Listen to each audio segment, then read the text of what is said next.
Wewe. Vipi mwanangu, kuna tambo linauzwa babu kali hili. Hebu lete nione kwanza. Maana vibongi kama nyinyi waga wengi mnakuwa wezi nyinyi. Wezi vipi mwanangu, hilo tambo kali. Hii unaweza ukapiga hata picha ya mpenzi wako? Sana tu mwanangu. Wewe ni kamera hizi mwanangu. Kwa hiyo inakuwa shilingi ngapi hapa? Hii hapa mwanangu michimba sana. Leta 200,000 hiyo mwanangu. 200,000 sina kama. Una vipi babu? Mbona kama unakuwa wasukuma shamba wachimba 200,000 hiyo mwanangu? Hiyo tambo kali. Wewe kibonge vipi nini? Umelokwa nini? Kwa hiyo unanifananisha na wasukuma au sio? Kiza mwanangu, tuheshimiane. Sawa? Kwa taarifa yako mimi sio msukuma, mimi ni mtu wa Zanzibar. Sawa?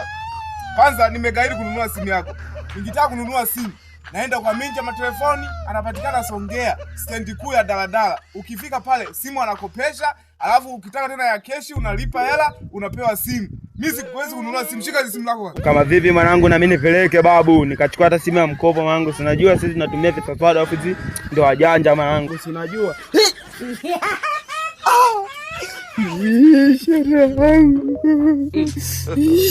God have mercy upon us. Shenzi anataka kuniingiza. Hey! Mbona shati imebadilika rangi? Jamani, mwangani.